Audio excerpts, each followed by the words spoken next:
Hello friends, आज हम लोग पढ़ने वाले हैं टॉपिक इरेशनल नंबर, जो सीबीएसई के क्लास 10th का चैप्टर 2 है। तो सबसे पहले हम लोग जानेंगे रियल नंबर क्या होता है। रियल नंबर वैसे नंबर को कहते हैं जो कि रियली जिसके वैल्यू एग्जिस्ट होते हैं। रियल नंबर को 2 पार्ट्स में डिवाइड किया गया है, रैशनल एंड इरेशनल। तो रैशनल नंबर में क्या क्या आते हैं, इरेशनल नंबर में क्या क्या आते हैं, हम लोग एक्सप्लेन करेंगे। तो रैशनल नंबर एक्चुअली कहते किसको हैं, तो रैशनल नंबर हम लोगों ने क्लास 8 में, इसके पहले लोअर क्लास में भी पढ़ा था। रैशनल नंबर वैसे नंबर को कहते हैं जिसको हम लोग p/q के फॉर्म में लिख सकते हैं। p/q के फॉर्म में where q can not be zero, zero नहीं होना चाहिए q का value. And P and Q दोनों का HCF 1 होना चाहिए। यहाँ HCF 1 होने का ये मतलब है कि इन दोनों का कोई भी कॉमन फैक्टर 1 के अलावा नहीं होना चाहिए। फॉर एग्जांपल अगर 2/3 देखें तो ये रैशनल नंबर है, बट अगर हम लोग लिखेंगे 6/8 तो इसको हम लोग 2 से कैंसिल कर सकते हैं। तो 2 3 जा 6, 2 4 जा 8, तो इसका कॉमन फैक्टर 2 था, तो इसलिए 6/8 एक रैशनल नंबर नहीं है, जबकि 3/4 एक रैशनल नंबर है। तो यहाँ ये हम लोगों ने क्लियर कर लिया कि रैशनल नंबर होता क्या है। अब हम लोग जानते हैं इरेशनल नंबर क्या है। तो इरेशनल नंबर वैसे नंबर को कहते हैं जिसको हम लोग p/q के फॉर्म में एक्सप्रेस नहीं कर सकते हैं। एंड इसमें क्या होता है, जितने भी तरह के रूट वाले टर्म्स होते हैं, जैसे √2, √3, √5, ऐसा हम लोग कह सकते हैं कि जितने भी प्राइम नंबर्स के रूट होते हैं वो सब इरेशनल नंबर कहलाते हैं। इसके अलावा पाई का वैल्यू है, पाई का वैल्यू हम लोग जानते हैं 3.14 होता है, बट ये कभी भी एंडिंग नहीं होता है, ये कंटिन्यूसली चलता जाता है। तो ये नंबर भी हो सकता है, पाई भी इरेशनल नंबर है। इसके अलावा जितने भी नेगेटिव रूट होते हैं वो सब भी इरेशनल नंबर के कैटेगरी में आते हैं।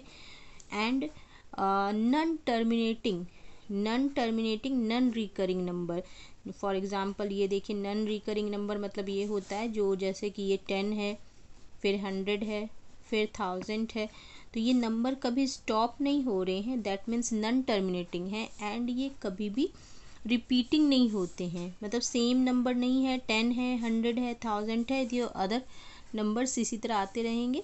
तो ये हो गया non terminating and non repeating number.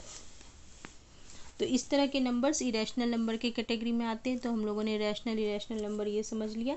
अब हम लोग को प्रूफ करना है। फॉर एग्जांपल हम लोग को प्रूफ करने दिया जाता है, ये हमेशा आता है, जैसे √2 को √3 है, 2√3 है, या 7 - √2 है। इस तरह के इरेशनल नंबर्स को हम लोग को प्रूफ करके दिखाना है कि ये कैसे इरेशनल होंगे। तो हम लोग सबसे पहले √2 से स्टार्ट करते हैं। अगर एक हम लोग समझ जाते हैं तो फिर नेक्स्ट उसका हम लोग खुद से निकाल लेंगे। जैसे √2 को हम लोग को प्रूफ करना है, ये एक इरेशनल नंबर है। तो सबसे पहले हम लोग मान लेते हैं कि ठीक है, चलिए ये इरेशनल नहीं है, ये एक रैशनल नंबर है। हम लोग ये मान लेते हैं कि हम लोगों ने मान लिया कि ये रैशनल नहीं रैशनल है। और हम लोग अब दिखाएंगे क्या, कि हम लोगों ने जो एज्यूम किया है रैशनल, ये रॉन्ग है। तो कैसे हम लोग दिखा सकते हैं, तो ये रैशनल नंबर हम लोग लिख दिया। तो रैशनल नंबर हम लोग जानते हैं क्या होता है, जिसको हम लोग p/q के फॉर्म में एक्सप्रेस कर सकते हैं, where q can not be zero, and इन दोनों का फैक्टर 1 के अलावा और कुछ नहीं होना चाहिए। तो यहाँ पर हम लोग अगर दोनों तरफ स्क्वायर कर देते हैं तो इसको इस तरह से भी लिख सकते हैं। एंड अब इसको हम लोग लिख सकते हैं p² = 2q²। अब देखिए कि अगर p², यहाँ p² को हम लोग क्या लिख रहे हैं, 2 × q², दैट मीन्स p² 2 से डिविजिबल है। तो since p² is divisible by 2, 10 क्या होगा, अगर ये p² स्क्वायर के टर्म डिविजिबल है तो सिंगल p भी, p also divisible by 2। That means हम लोगों ने दिखा दिया कि p 2 से डिवाइड होता है। अब नेक्स्ट, अब हम लोग इसी तरह दिखाएंगे q भी 2 से डिवाइड होता है। तो उसके लिए हम लोग को क्या लिखना होगा, कि अब हम लोगों ने जान लिया कि p 2 से डिवाइड होता है, तो 2 से डिवाइड होने के बाद मान लेते हैं कोई दूसरा नंबर आता है, तो 2 इंटू हम लोग लिख लेते हैं आर लिख लेते हैं, जहाँ आर क्या है, कोई इंटीजर्स है, आर इज़ ए इंटीजर। अब इसके बाद हम लोग दोनों तरफ स्क्वायर कर देंगे, तो ये पी स्क्वायर हो गया एंड ये हो गया 2r का होल स्क्वायर, जिसको हम लोग लिख सकते हैं 2 आर स्क्वायर भी लिख सकते हैं। अब पी स्क्वायर का वैल्यू हम लोगों ने इक्वेशन 1 में देखा था, ये इक्वेशन 1 मान लेते 2q स्क्वायर, तो इसके बदले 2q स्क्वायर लिख दिए। अब 2 कैंसिल हो जाएगा, तो q square equal to 2r square.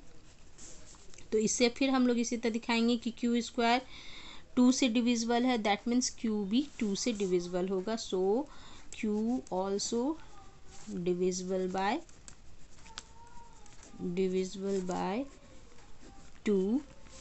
And इस तरह से हम लोगों ने देखा कि p 2 से डिविजिबल है, q भी 2 से डिविजिबल है, that means p by q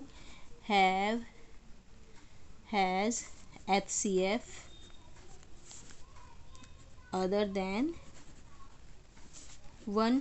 इसका मतलब इसका HCF दोनों 2 से डिविजिबल है, तो इन दोनों का HCF 2 हो गया, दैट मीन्स इसका HCF 1 के अलावा भी अनदर HCF हो गया, जो कि रैशनल नंबर के लिए नहीं होना चाहिए। दैट मीन्स हम लोगों ने जो इसे रैशनल नंबर एज्यूम किया था वो रॉन्ग था हम लोगों का। So P by Q can not be rational number and our assumption, हम लोग लिख देंगे our assumption is wrong, our assumption is wrong. तो फिर क्या हो सकता है, तो फिर हम लोगों ने माना p बाय क्यू रैशनल नहीं है, तो √2 क्या हो गया, इज़ अ इरेशनल नंबर। तो इस तरह से हम लोग इसको इरेशनल नंबर दिखा सकते हैं। तो सेम इसी प्रोसेस से अगर चाहे √3 हो, √7 हो, √11 हो, कुछ भी हम लोग दिखा सकते हैं। तो एक दूसरा मेथड, एक इसके बाद हम लोग नेक्स्ट मेथड देखेंगे। अब नेक्स्ट ये क्वेश्चन अगर आपको दिया है कि 3√2 को हम लोगों को प्रूव करना है कि ये इरेशनल नंबर है, तो how can we prove it. तो ये √3 अगर इरेशनल नंबर हम लोग को प्रूव करना है, तो सबसे पहले हम लोग मान लेते हैं चलो ठीक है ये रैशनल नहीं है, ये एक रैशनल नंबर है, तो late assume that it is a rational number, late assume. तो हम लोग 3 बाय √2 को लिख सकते हैं p बाय क्यू के फॉर्म में, ओके। अब इसमें से हम लोग रूट अलग कर देंगे, रूट वाले टर्म को, और इसको इधर ले आते हैं, तो ये √2 हो गया, p बाय 3q हो गया, ठीक है। अब इसके बाद हम लोग क्या कर लेंगे, दोनों हम लोग ये दिखा सकते हैं। अब अभी तो हम लोगों ने प्रूव किया कि √2 एक इरेशनल नंबर है, that means p by 3q is also a irrational number, क्योंकि ये दोनों इक्वल है, तो ये इरेशनल है तो ये भी इरेशनल होगा, इरेशनल नंबर है। एंड अगर ये इरेशनल नंबर है, दैट मीन्स क्या हो गया कि p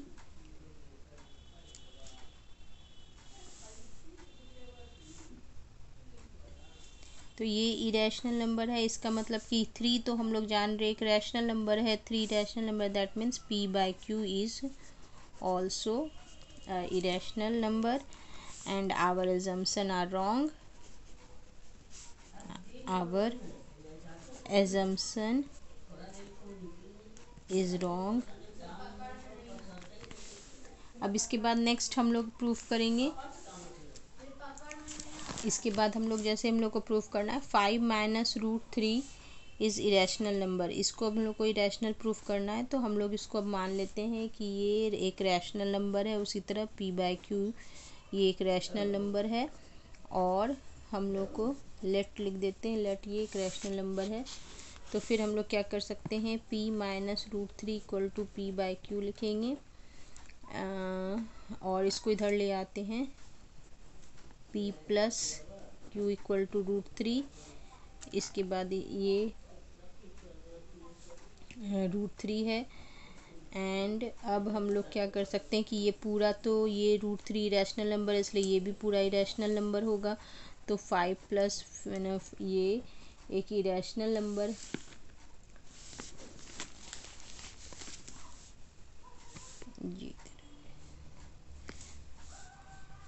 ये माइनस होगा है ना, यहाँ ये इरेशनल नंबर है तो ये इरेशनल नंबर, ये तो रैशनल है, पी रैशनल है तो पी बाई क्यू मस्ट भी रैशनल होगा, तभी ये ओवरऑल इरेशनल हो सकता है, क्योंकि 5 तो एक रैशनल नंबर है। तो 5 माइनस पी बाई क्यू में लिखेंगे since 5 is rational number so P by Q must be irrational.